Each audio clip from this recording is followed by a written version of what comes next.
Internal exams are approaching and आपको ये नहीं समझ आ रहा कि इतना सारा सिलेबस है, कौन से टॉपिक करने हैं और कौन से टॉपिक छोड़ने हैं, या फिर आपको टॉपिक आता है बट ये नहीं पता लग रहा कि किस फॉर्मेट में लिखना है कि एग्जाम में मार्क्स देने। Then this video is for you.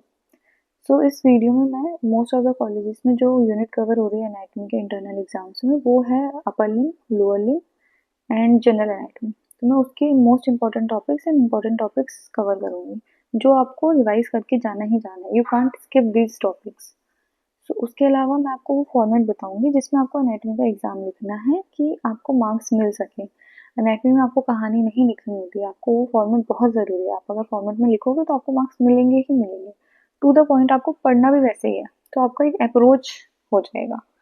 सो हम अपर लिम्ब से शुरू करते हैं। अपर लिम्ब में सबसे मोस्ट इंपॉर्टेंट टॉपिक्स हम पहले देखेंगे, फिर उसके बाद हम इंपॉर्टेंट टॉपिक्स देखेंगे। तो मोस्ट इंपॉर्टेंट टॉपिक में सबसे पहला आता है शोल्डर जॉइंट। शोल्डर जॉइंट आपको करना ही करना है। ये वो टॉपिक्स हैं जो आप स्किप नहीं कर सकते। शोल्डर जॉइंट के बाद एल्बो जॉइंट करना है। एल्बो जॉइंट में दो चीज़ें आती है, या तो आप उसके बारे में पहले पूरा पढ़ो कि किस किस चीज़ से फॉर्म होता है, उसकी बाउंड्रीज वगैरह कौन बनाती है, एंड उसकी एनास्टोमोसिस। एल्बो जॉइंट की एनास्टोमोसिस बहुत ज़्यादा ज़्यादा ज़रूरी है। तो एनास्टोमोसिस आपको करके ही जाना है। इसका एक फ्लो चार्ट भी है। अगर आपको कोई टॉपिक ऐसा होगा, कुछ कुछ टॉपिक जो आपको चाहिए, तो आप वो नीचे कमेंट कर देना। मैं 5 मिनट में उसकी एक रिवीजन लेक्चर बना दूंगी कि आपको उसमें क्या लिखना है, एक एग्जैक्ट फॉर्मेट। फिर है आपका मेमोरी ग्लैंड। मेमोरी ग्लैंड भी आपको करके जाना है। Brachial plexus and clinical. आपको क्लिनिकल किसी भी टॉपिक का एक क्लिनिकल या दो क्लिनिकल पता होना ही चाहिए। जैसे ब्रेकियल प्लेक्सिस में आपका क्लिनिकल आ जाता है हमारा क्लम्पकेज पैरालिसिस, एंड दूसरा आ जाता है अर्ब्स पैरालिसिस। तो इस पे अलग से भी आपका शॉर्ट नोट आ जाता है, तो आपको ये करके जाना है। आप ये स्किप नहीं कर सकते हो। अगर आपका क्वेश्चन में ब्रेकियल प्लेक्सिस आता है तो आप ब्रेकियल प्लेक्सिस का डायग्राम भी बनाओगे, उसके बारे में लिखोगे भी। उसके अलावा आप लास्ट में उसका क्लिनिकल भी लिख के आओगे इन दोनों के बारे में, तो आपको मार्क्स मिलेंगे। आपके मार्क्स वहाँ पे कट नहीं हो सकते। तो क्लिनिकल लिखना बहुत ज़रूरी है। जैसे मेमोरी ग्लैंड में भी आपको क्लिनिकल लिखना है। एल्बो जॉइंट की एनास्टोमोसिस लिख दिया आपने, पर अगर एनास्टोमोसिस पूछी, एनास्टोमोसिस के अलावा आप क्लिनिकल लिख दोगे, दैट्स अ प्लस पॉइंट। आपको एग्जामिनर उस पर मार्क्स ज़रूर देगा, क्योंकि एनाटॉमी में क्लिनिकल बहुत ज़्यादा ज़रूरी होता है। शोल्डर जॉइंट में भी आपको क्लिनिकल करना है। फिर उसके बाद आगे क्यूबाइटल फोसा। क्यूबाइटल फोसा भी बहुत इंपॉर्टेंट टॉपिक है। क्लेविपेक्टोरल फैशिया।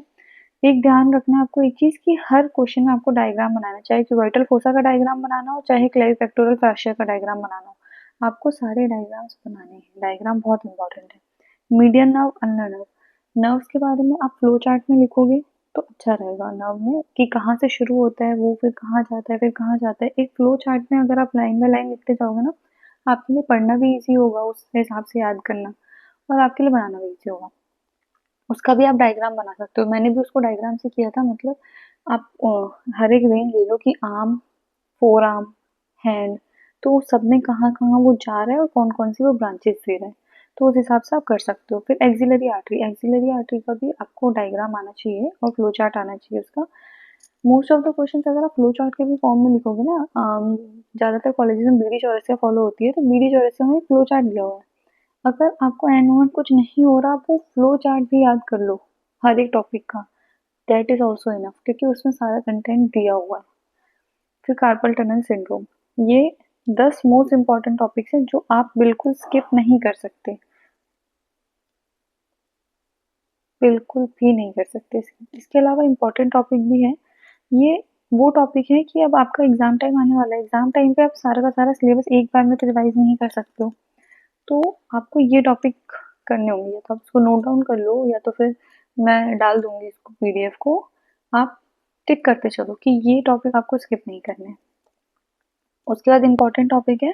इम्पॉर्टेंट टॉपिक में हमारा आता है mid palmar space, structures under deltoid, pronation and supination, rotator cuff, claw hand, triangular and quadrangular space, radial nerve and axillary nerve.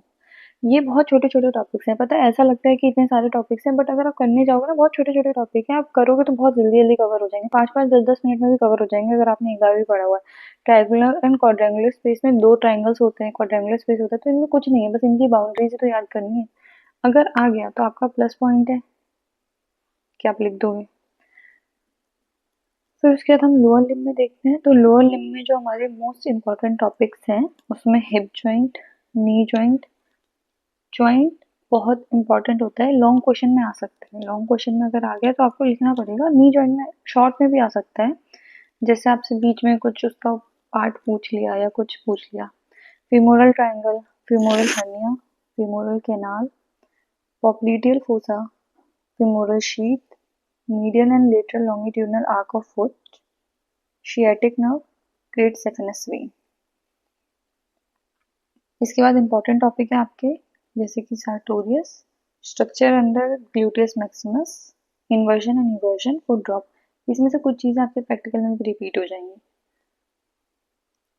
General anatomy में हमारे topic आते हैं synovial joint, classification and example.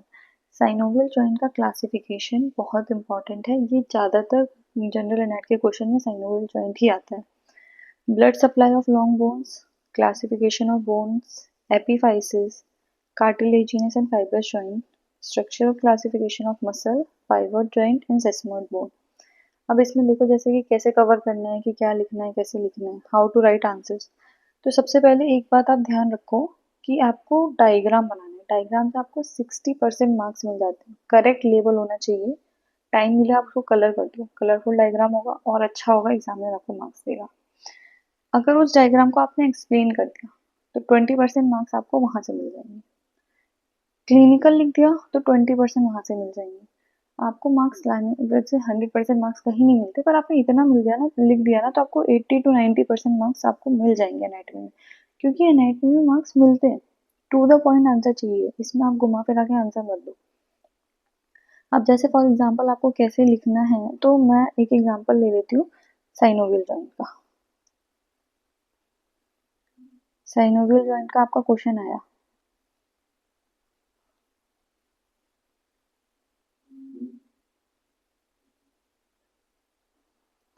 तो इसमें आप कैसे लिखोगे? सबसे पहला आपको डेफिनेशन लिखनी है, एक लाइन में लिख दो, 2 लाइन में लिख दो, आपकी मर्जी है। सेकंड आपको क्लासिफिकेशन लिखना है, क्लासिफिकेशन लिखना है जैसे कि आपका जो भी क्लासिफिकेशन आया आप उसको फ्लो चार्ट के फॉर्म में अगर लिख दोगे ना तो आपको और मार्क्स मिलेंगे। नहीं तो फिर अगर आप फ्लो चार्ट में नहीं लिख रहे हो तो आप पॉइंट्स में लिख दो कि अलग अलग टाइप के, अलग अलग टाइप लिख दो, क्या क्या टाइप होता है, और उन सबके एग्जाम्पल भी डालने हैं आपको। हर एक एग्जाम्पल, हर एक जो उसके टाइप होते हैं, जैसे कि हिंज उसका एग्जाम्पल, बॉल एंड सॉकेट उसका एग्जाम्पल, एक एक लाइन में डेफिनेशन लिख दो इनकी भी और इनके एग्जाम्पल लिख दो एक एक। इतना तो आपको याद करना पड़ेगा। और लास्ट में आपको क्लिनिकल लिखना है, एक क्लिनिकल लिख दिया तो हो जाएगा। एग्जाम में अगर आपने पहले डेफिनेशन फिर क्लासिफिकेशन और फिर एग्जाम्पल लिख दिया, एग्जामिनर खुश हो जाएगा।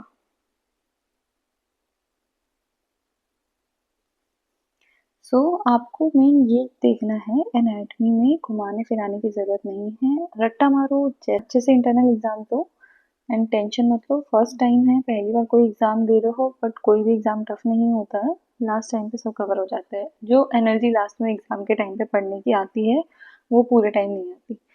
आज ही एनाटॉमी का डाल रही हूँ, कल मैं फिजियोलॉजी एंड बायोकेमिस्ट्री का डाल दूंगी। मैं अभी एक पोल डाल दूंगी तो उसमें बता देना कि कौन कौन सी यूनिट तुम्हारी कवर हो रही है फिजियोलॉजी और बायोकेमिस्ट्री में। That's it, thank you guys.